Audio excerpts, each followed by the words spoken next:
Picture share કરાય ને કયા ન કરાય. લગ્નના કરો વાંધો નહીં, હનીમૂનના ન કરાય. ઠાકોરજીના કયા પિક્ચર મુકાય દિવાલ પર, મઢાવાય, મોટા કરાય અને કયા કેવલ પોતાના પુસ્તકની ચોપડીમાં રખાય ચિંતન માટે. આનો પણ વિવેક હવે રાખવાની નિતાંત જરૂર છે. અને જો આ સમજણ ન આવી તો આજના લોજિકના યુગમાં, આજના મીડિયાના અને આજના આ આઈટી અને સોશિયલ મીડિયાના યુગમાં ક્યાંક આપણે જ આપણા ભગવાનને બદનામ ન કરી દઈએ એની સાવધાની રાખવાની આપણે જરૂર છે. કારણ કે જે આ લીલાના ભેદને સમજતા નથી એને તો વાંચવાની પણ ના પાડી છે આપણા આચાર્યોએ, જોવાની પણ ના પાડી છે. એટલે આ ચિંતનીય અને વિચારણીય વિષય છે જે આખા સમાજે વિચારવો રહે.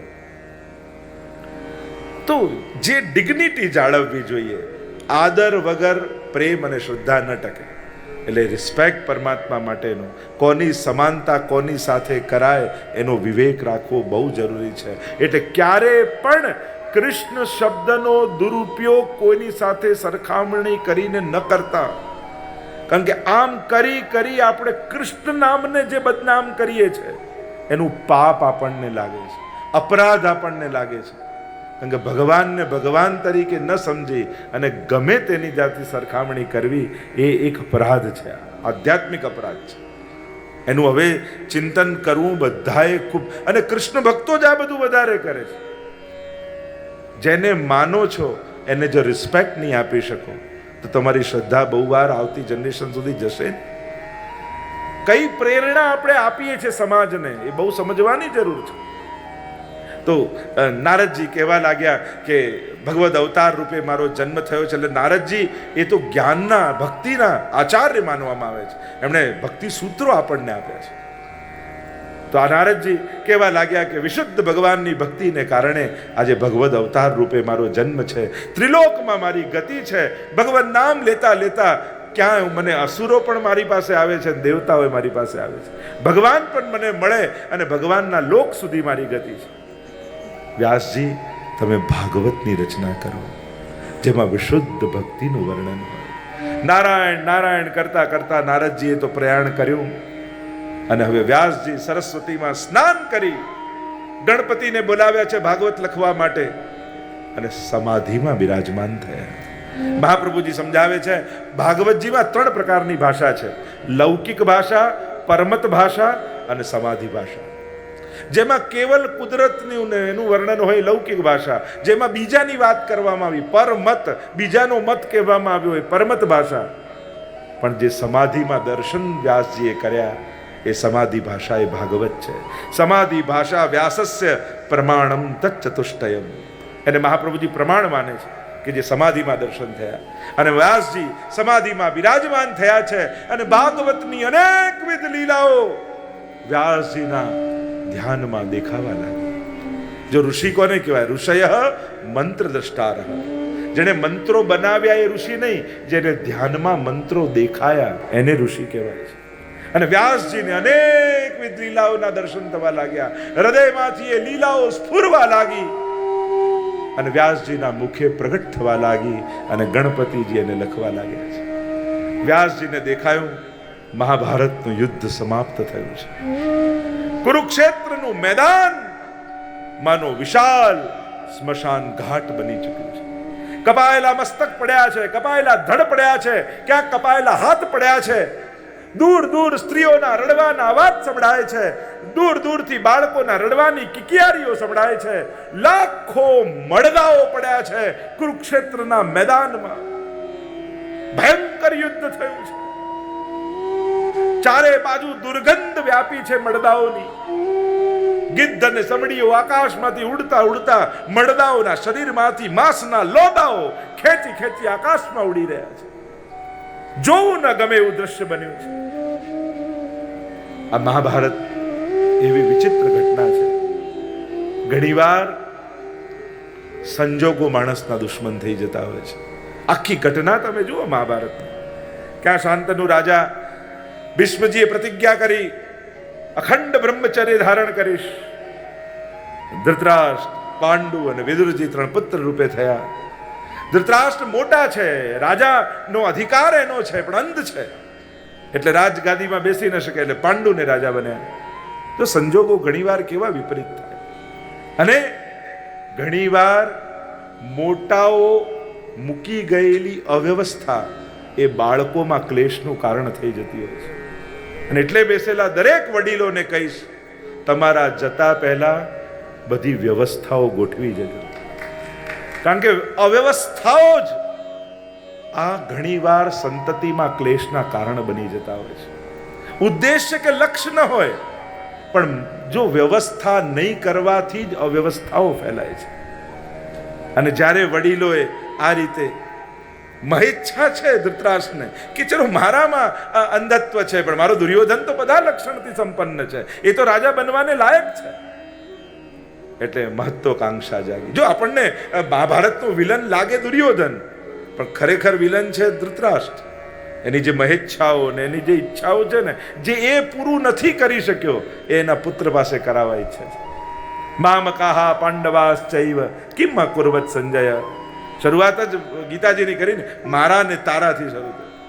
જે આપણા હતા એ મારા ને તારા થઈ ગયા. બસ મહાભારતનું બીજ અહીંયા રોપાય છે. રામાયણ શીખવાડે છે તારું તારું તારું.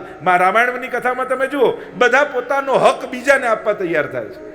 રામ ભરત માટે છોડી દે છે, ભરત કે ના, આ તો રામ માટે છે, એ હું ન બેસું, એમની પાદુકા રાખું. તારું તારું તારું બધા જ છોડે છે. મહાભારતમાં તમે જુઓ તો મારું મારું આય મારું, પેલો કે મારું મને આપી દે. તો રામાયણમાં તારું તારું છે, મહાભારતમાં મારું મારું છે. પણ ભાગવત શીખવાડે છે ન તારું ન મારું, આ બધું તો ઠાકોરજીનું છે. સર્વ સમર્પિતમ ભક્ત્યા કૃતાર્થોસી સુખી ભવ. પ્રભુનો પ્રસાદ માનીને સ્વીકાર, તે તારો પ્રસાદ તારી પ્રસન્નતાનું કારણ બની જશે. જે ઘટનાઓ ઘટી છે મહાભારતમાં, તમે આખો મેદાનમાં પણ, યુદ્ધના મેદાનમાં પણ તમે જુઓ તો ક્યાંય એવું લાગતું નથી કે પાંડવો જીતે. એક બાજુ 11 અક્ષોહિણી સેના અને એક બાજુ 7 અક્ષોહિણી સેના. અને એમાં પણ એ 11 અક્ષોહિણી સેનામાં કૌરવો પાસે તમે જુઓ, ઈચ્છા મૃત્યુનું વરદાન ભીષ્મજીને, એને કોઈ મારી ન શકે. એ જ્યાં સુધી ઈચ્છે નહીં ત્યાં સુધી મરે નહીં. કૃપાચાર્ય એ ચિરંજીવી કહેવાય. અશ્વત્થામા એ ચિરંજીવી. અષ્ટ ચિરંજીવીઓ જેમને માનીએ છે, અશ્વત્થામા, બલિર્વ્યાસો, હનુમાસ, વિભીષણ, કૃપઃ પરશુરામશ્ચ સપ્તૈતે ચિરજીવીન. આ ચિરંજીવીઓ. તો અશ્વત્થામા ચિરંજીવી, કોઈ મારી ન શકે. અને દ્રોણાચાર્ય જેવા ગુરુ જેની પાસે, આમ તે મેચ હોય ને, ક્રિકેટ ચાલતું હોય એટલે લોકો પ્રિડિક્શન કરે કે જો આ પ્લેયર છે એટલે 80% જીતવાની ચાન્સ આના છે, 20% આના છે. એમ જો તમે ગણિત કરવા જાઓ તો તમને એમ લાગે 100% કૌરવો જીતવાના છે. આ 5 પાંડવો શું કરી લેવાના છે? પણ પાંડવોનો વિજય તો ત્યારે જ લખાઈ ગયો જ્યારે ભગવાને એમના પક્ષમાં રહેવાનું નક્કી કર્યું. કારણ કે ટોળું જીતાડતું નથી, ભગવાન જીતાડે છે માણસને. એટલે તમારી જોડે કેટલા લોકો ઊભા છે એ ન જોતા, પણ ભગવાન તમારી જોડે છે કે નહીં એ વારે ઘડીએ ચેક કરતા રહેજો. કારણ કે જો ભગવાન તમારા પક્ષે હશે, કારણ કે મહાભારતના યુદ્ધનો ફેસલો તો ત્યારે જ થઈ ગયો જ્યારે ભગવાને કહ્યું ભલે હથિયાર હાથમાં નહીં લઉં પણ પાંડવોના પક્ષમાં છું. બસ વિજય ત્યાં જ લખાઈ ગયો. અને અહીંયા આખા કુરુક્ષેત્રના મેદાનમાં હજારો લાખો પડી છે. સ્ત્રીઓ વિધવા બની છે, બાળકો અનાથ થયા છે. ચારે બાજુ કિકિયારીઓનો શોર સંભળાય છે. અને મડદાઓના ઢગલામાં અશ્વત્થામાં એક એક મડદાને ખસેડી ખસેડી કોઈને ગોતી રહ્યો છે. અને ગોતી રહ્યો છે પોતાના મિત્ર દુર્યોધનને. બધા જ મરી ચૂક્યા છે. અને ચારે બાજુ દુર્યોધનને શોધે, મારો મિત્ર ક્યાં છે? અને એટલામાં દૂરથી અવાજ સંભળાયો, મિત્ર!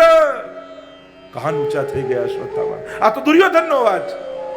દુર્યોધનને એવું વરદાન હતું કે કોઈ એક વાત એવી સાંભળે કે સાંભળતાની સાથે એને હર્ષ થાય અને એ જ ક્ષણે શોક થાય. આ બંને ફિલિંગ્સ એક સાથે આવે તો એનું મૃત્યુ થાય, એવું વરદાન એનું છે. એટલે છેલ્લે શ્વાસો ગણી રહ્યો છે, અંતિમ શ્વાસો. અને અશ્વત્થામા દોડતો દોડતો આવ્યો અને લોહીના ખાબોચિયામાં છેલ્લી શ્વાસો દુર્યોધન ગણી રહ્યો છે. ગદાઓના પ્રહાર કરી કરી ભીમે જંઘાઓ ધ્વસ્ત કરી નાખી છે. લોહીથી ખરડાયેલો દુર્યોધન જ્યાં અશ્વત્થામાને જુએ છે અને મરતી આંખોમાં પણ ચમક દેખાય. અરે મારો મિત્ર આવી ગયો. અશ્વત્થામા દોડતો આવ્યો. મિત્ર, તારી આ દશા? અરે આ બધું છોડ, સમય મારી પાસે બહુ ઓછો છે, મારી છેલ્લી ઈચ્છા પૂરી કર. હાથમાં હાથ મૂકીને અશ્વત્થામા કહે છે, તું કઈ છે કરીશ, વચન આપું છું તારી અંતિમ ઈચ્છા પૂરી કરીશ. બોલ, શું છે તારી ઈચ્છા? અને દુર્યોધન કહે છે, મરતા પહેલા 5 પાંડવોના કપાયેલા મસ્તક જોવા માંગુ છું. અને હાથમાં હાથ મૂકી અશ્વત્થામા વચન આપે છે, કાલે સૂરજનું પહેલું કિરણ નીકળે એ પહેલા 5 પાંડવોના કપાયેલા મસ્તક લાવી તારા ચરણોમાં ફેંકીશ. વચન આપી તો દીધું, પણ સામી છાતીએ લડવાની તાકાત અશ્વત્થામાની નથી. વિચાર કરે છે, શું કરું? ભગવાન જાણી ગયા કે અશ્વત્થામાની મતિ ભ્રષ્ટ થઈ છે. 5 પાંડવોને બોલાવ્યા અને કહ્યું કે ચાલો, મારે તમારી જોડે મંત્રણા કરવી છે, યમુનાજીના તટ પર ચાલો. અને 5 પાંડવો પ્રભુ સાથે ચાલે. 5 પાંડવોના યુવાન પુત્રો હતા. એમને પરમાત્માએ કહ્યું તમે પણ ચાલો. અને એમણે ભગવદ આજ્ઞાનું ઉલ્લંઘન કર્યું અને ગયા નહીં પ્રભુ સાથે. અને આજે પાંડવોની જગ્યાએ 5 પાંડવોના યુવાન પુત્રો સૂતા છે રાત્રિના સમયે. સામે છાતીએ લડવાની તાકાત નથી. મનમાં વિચાર કર્યો, પાંડવો સૂતા હોય ત્યારે અડધી રાતના ખુલ્લું ખડગ લઈને પહોંચી જાઉં છાવણીમાં અને 5 પાંડવોના શિરચ્છેદ કરી નાખે. અને લુપાતો છુપાતો અશ્વત્થામા ખુલ્લું ખડગ લઈને પ્રવેશ કરે છે છાવણીમાં.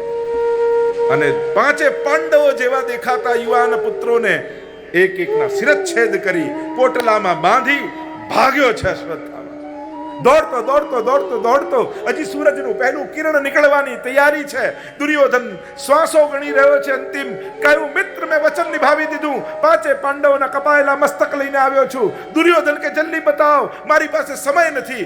હર્ષ થયો, અરે 5 પાંડવો મરી ગયા. અને જ્યાં પોટલામાંથી 5 પાંડવોના મસ્તક કાઢ્યા અને જોતાની સાથે દુર્યોધનનું હૈયું ભરાઈ આવ્યું. અરે અશ્વત્થામા, તે આ શું કર્યું? તે તો અમારી પાછળ કોઈ શ્રાદ્ધ કરનારું રહેવા ન દીધું. તે તો અમારું તર્પણ કરનારું કોઈ ન રહેવા દીધું. આ પાંડવો નથી, આ તો પાંડવોના યુવાન પુત્રોને તું મારીને આવ્યો. આમણે મારું શું બગાડ્યું હતું? હૃદયમાં શોક થયો અને દુર્યોધને પ્રાણોના ત્યાગ કર્યા. સવાર પડી અને પોતાના વહાલ સોયા બાળકોને જગાવવા માટે દ્રૌપદી છાવણીમાં પ્રવેશ કરે છે. વિચાર કરો, એક માં માટે આ દ્રશ્ય જોવું કેવું અઘરું છે. માં ઘરના ઉંબરે ઊભી હોય અને 4 ખભે ચડીને દીકરો ઘરની બહાર કાઢવામાં આવતો હોય, એ દ્રશ્ય કોઈને જોવું ગમે? દુનિયામાં આ દ્રશ્ય કોઈને, જો વ્યક્તિ આ દેશનો મર્યો કે આ દેશનો મર્યો, એક માણસ મરે છે એની જોડે કેટલા સંબંધો મરી જતા હોય છે. કારણ કે માણસ એક છે, પણ કોઈનો દીકરો છે, કોઈનો પિતા છે, કોઈનો ભાઈ છે, કોઈનો મિત્ર છે. એક વ્યક્તિ કેટલા સંબંધો જ જીવતો હોય છે. અને જ્યારે દ્રૌપદી પ્રવેશ કરે છે અને લોહીથી ખરડાયેલી પથારીને કપાયેલા ધડ જુએ છે, હે કૃષ્ણ પુકાર કર. પ્રશ્ન કર્યો, અરે દુઃખમાં ભગવાનને પુકારાય? દ્રૌપદીએ ભગવાનને કેમ પુકાર્યા? અને ત્યારે કહ્યું કે આ તો ક્ષત્રિયોના દીકરા છે. ક્ષત્રિયનો દીકરો લડતો લડતો યુદ્ધમાં મરે તો એને સ્વર્ગ મળે, પણ સૂતો સૂતો મરે ને તો એની અધોગતિ. કહ્યું કે જો ભગવાનનું નામ આના શરીરને સ્પર્શી જાય ને તો એ મારા બાળકોની અધોગતિ ન થાય, એટલે ભગવાનના નામનો પુકાર કરે. ભાગતા ભગવાન 5 પાંડવોને લઈને આવ્યા છે અને બધાએ જોઈને કપકપારી છૂટી. કોણ છે આ દુષ્ટ? કોણ છે આ પાપી જેણે આવું દુષ્કૃત્ય કર્યું? એ તો ચિરંજીવીમાં તો અશ્વત્થામાનું પૂજન થાય છે, પછી એની બુદ્ધિ આવી કેમ થઈ? તો મહાપ્રભુજીએ સમજાવ્યું, એણે દુર્યોધનનું અન્ન ખાધું છે એટલે એની બુદ્ધિ આવી બગડી છે. એટલે જ આપણે ત્યાં ગમે ત્યારે ગમે તેને ગમે તેનું ખાવાથી બુદ્ધિ બગડે છે. એટલે આપણે ત્યાં અન્ન માટે બહુ જ સાવધાન રહેવા માટે કહે. અને દરેક ધર્મ અન્નની શુદ્ધિ ઉપર ખૂબ ભાર આપવામાં આવે છે, કારણ કે અન્નથી મન બને છે. પ્રતિજ્ઞા કરી નહીં છોડવાને દુષ્કૃત્ય કરનારને ભગવાને રથની લગામ ખેંચી છે. અર્જુન પાછળ બેઠા છે, આગળ આગળ અશ્વત્થામા ભાગી રહ્યો છે ને પાછળ પાછળ પરમાત્માનો રથ આવે છે. અર્જુને કેશથી પકડ્યા અશ્વત્થામાને અને એક પશુને બલિ ચડાવવા માટે જેમ ઘસડીને લેતા ખેંચીને લાવવામાં આવે એમ અશ્વત્થામાને ઘસડતા ઘસડતા ઘસડતા ખેંચે. અને દ્રૌપદી આ દ્રશ્ય જોઈ રહી છે. મહાભારતની દ્રૌપદી અને ભાગવતની દ્રૌપદીમાં બહુ મોટો ફરક છે. ત્યાં ક્યાંક થોડો મદ દેખાય છે, ક્યાંક થોડોક અહંકાર દેખાય છે, પણ આ તો ભક્તિનો ગ્રંથ છે. અહીંયા તો દરેકને ભાવના દ્રષ્ટિકોણથી જોવામાં આવે. અને દ્રૌપદી જ્યાં આ દશા અશ્વત્થામાની જુએ છે, કલ્પના ન કરી શકે એવા શબ્દોના ઉચ્ચારણ દ્રૌપદીએ કર્યા. મુચ્યતામ મુચ્યતામ એશ બ્રાહ્મણો નિતરામ ગુરુ. અને છોડી દો, અને છોડી દો, આ બ્રાહ્મણ છે. શાસ્ત્ર એમ કહે છે ગમે તેવું પાપ થયું હોય પણ બ્રાહ્મણને મૃત્યુદંડ ન અપાય. નિતરામ ગુરુ, ગુરુપુત્ર પણ ગુરુ રૂપ કહેવાય. જે જે વિદ્યા પોતાના દીકરાને નથી શીખવાડી એ પાંડવોને શીખવાડી. એવા ઉપકાર દ્રોણાચાર્યના અમારા પરિવાર પર છે. અને જેના આવા ઉપકાર હોય એની સાથે આવો બદલો કેમ લઈ શકાય? અને સૌથી મોટી વાત, આ અશ્વત્થામા પણ કોઈ માનો દીકરો છે. અને એક માં થઈ જે દુઃખનો અનુભવ હું કરી રહી છું એવું દુઃખ હું કોઈ બીજી માને ન આપી શકું. છોડી દો. હવે શાસ્ત્ર એમ કહે છે કે આતતાઈને જુઓ ત્યાં મારી નાખો. અને શાસ્ત્ર એમ કહે છે કે બ્રાહ્મણને મૃત્યુ દંડ ન અપાય. કરવું શું? ભગવાને ઉપાય બતાવ્યો. બ્રાહ્મણનું અપમાન એ જ એના મૃત્યુ બરાબર છે. અને એટલા માટે આને અપમાનિત કરીને છોડી દો. અને અશ્વત્થામાનું અપમાન કર્યું, મણિ કાઢી લીધો, કેશમર્દન કર્યું અને મુક્ત કરી દીધો. મુક્ત તો કર્યો પણ અપમાનની અગ્નિમાં અશ્વત્થામા બળવા લાગ્યો. નહીં છોડું આ પાંડવોને, એને મારું અપમાન કર્યું છે. બ્રહ્માસ્ત્રનું આહવાન કર્યું અશ્વત્થામાએ. અને બ્રહ્માસ્ત્રનું આહવાન કરી વિચાર કરે છે કે કોને મારું પહેલા? કૃષ્ણને, યુધિષ્ઠિરને, ભીમને, અર્જુનને? અને માણસની એકવાર બુદ્ધિ બગડવા લાગે ને ત્યારે માણસ છેલ્લામાં છેલ્લા કાર્યો કરતા અટકતા નથી. અને વિચાર કરતા કરતા મનમાં યાદ આવ્યું કે પાંડવોનું છેલ્લું બીજ જે અભિમન્યુને ચક્રવ્યૂહમાં ફસાવીને અમે મારી નાખ્યો હતો, એની પત્ની ઉત્તરા એ ગર્ભવતી છે. અને જો એના ગર્ભને સમાપ્ત કરી દઉં તો આખું પાંડવ કુળ નિર્વંશ બની જાય. અને આમ વિચાર કરી બ્રહ્માસ્ત્ર લઈ ઉત્તરા તરફ તાક્યું છે. અને જ્યાં બ્રહ્માસ્ત્ર છોડ્યું, કરોડો સૂર્યો બાળવા આવતા હોય એવી અગ્નિમાં બળવા લાગી. ઉત્તરા ગભરાવા લાગી, પુકાર કરે છે, હે પ્રભુ પાહી પાહી મહાયોગિન દેવ દેવ જગતપતે નાન્યમ તોદ ભયમ પશ્યે યત્ર મૃત્યુ પરસ્પરમ. હે પ્રભુ રક્ષા કરો, હે પ્રભુ રક્ષા કરો. મને મારો ડર નથી, પણ પાંડવોનું બીજ મારા કુખમાં જીવી રહ્યું છે, એને કાંઈ ન થઈ જાય. પ્રભુ રક્ષા કરો, પુકાર કરે. એમ કહેવાય કે જ્યારે ઉત્તરા પરણીને આવીને અને ત્યારે દ્રૌપદી જ્યારે સ્વાગત કરતી હતી ઘરના ઉંબરે, અને ત્યારે પૂછે છે ઉત્તરાને કે બેટા તું ઘરે પહેલી વાર આવી રહી છે તો પહેલા પગે કોને લાગીશ? અત્યારે ઉત્તરાએ કહ્યું કે જે વડીલ હોય એને પહેલા પગે લગાય, જે મોટું હોય. અચ્છા તો બતાવો બેટા મોટું કોણ છે? ત્યારે કહ્યું કે કુંતાજી મોટા છે, આ યુધિષ્ઠિર મોટા છે, ભીમ મોટા છે, અર્જુન મોટા છે, આ બધા જેટલા જેટલા વડીલો છે બધા મોટા છે. દ્રૌપદીએ કહ્યું બેટા આ કહેવાતા બધા મોટાઓને મેં જોઈ લીધા છે. દ્યુત ક્રીડામાં જ્યારે મારા ચીર ખેંચાતા હતા આ બધાના પગે જઈને પડી હતી અને બધા મસ્તક નીચે નમાવીને બેઠા રહ્યા. અને ત્યારે મારો દ્વારિકાનો નાથ દ્વારિકાથી દોડતો આવેલો જીવનમાં જ્યારે સંકટ આવે ત્યારે સંસારીઓનો આશ્રય ન લેતી ભગવાનના શરણે જજે. અને એટલા માટે ઉત્તરા ભગવાનના નામનો પુકાર કરે. પાહી પાહી મહાયોગિન દેવ દેવ જગતપતે નાન્યમ તોદ ભયમ પશ્યે યત્ર મૃત્યુ પરસ્પર. ચારે બાજુ મૃત્યુએ ઘેરી લીધું છે. અને ભગવાન અંગુષ્ઠ માત્રનું રૂપ ધારણ કરી ઉત્તરાના ગર્ભની રક્ષા કરવા માટે પ્રવેશ કરે. પરમાત્માની કૃપા તો જુઓ, એ કેવલ પૂર્વજોના ઉદ્ધાર નથી કરતા, એ તો સંતતિઓની પણ રક્ષા કરે છે. એટલે 10મા સ્કંદમાં પરીક્ષિત મહારાજ યાદ કરે છે આ વાત કે ન જીતી શકાય એવું યુદ્ધ એ પણ મારા પૂર્વજો સહજમાં જીતી ગયા. એનું કારણ એક પરમાત્માની કૃપા હતી. એટલે જ આપણે શ્લોકમાં બોલતા હોઈએ છીએ ને, એ શ્લોકના 3 પ્રસંગો પ્રથમ સ્કંદમાં છે. સુખાવસાને ઇદમેવ સારં દુઃખાવસાને ઇદમેવ જ્ઞેયં દેહાવસાને ઇદમેવ જાપ્યં ગોવિંદ દામો દરમાધવેથી. સુખના અંતમાં કોણે યાદ કર્યા? તો કે કુંતાજીએ. દુઃખના અંતમાં કોણે યાદ કર્યા? તો કે ઉત્તરાએ. અને દેહના અંતમાં કોણે યાદ કર્યા? તો કે ભીષ્મજીએ. આ 3 પ્રસંગ ભાગવતના પ્રથમ સ્કંદમાં છે. અને ભગવાન અંગુષ્ઠ માત્ર રૂપ ધારણ કરી અને સુદર્શન લઈ ગર્ભની ચારે બાજુ ગર્ભની રક્ષા કરી રહ્યા છે. અને ગર્ભમાં રહેલું બાળક ચારે બાજુ જુએ છે કે આ કોણ મારી રક્ષા કરી રહ્યું છે. પરિઈક્ષતિ ઇતિ પરીક્ષિત. જે ચારે તરફ પરમાત્માના દર્શન કરે એ જ પરીક્ષિત છે. ધન્ય છે આ ઉત્તરા. કારણ કે ઘણી માઓ એવી છે જેણે ભગવાનને કુખમાં રાખ્યા, ઘણી માઓ એવી છે જેણે ભક્તોને કુખમાં રાખ્યા. આ એક માં એવી છે જેણે ભગવાન અને ભક્ત બંનેને પોતાના કુખમાં રાખ્યા છે. ધન્ય છે આ ઉત્તરા. અને આ ઉત્તરાના પુત્ર હોવાને કારણે જ તો પરીક્ષિત મહારાજને ભાગવત મળ્યું. નહીં તો વિચાર કરો, ભાગવત કથા મળવાનું કારણ શું પરીક્ષિત મહારાજ? એવું કયું કારણ, એવું કયું પુણ્ય, એવું કયું સત્કર્મ? પાપ જ કર્યું હતું ને પરીક્ષિતે, તો અપરાધ જ કર્યો હતો ને.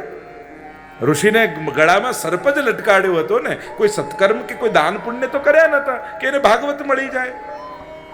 અપરાધ જ છે. છતાંય ભગવાન કેમ કૃપા કરે છે?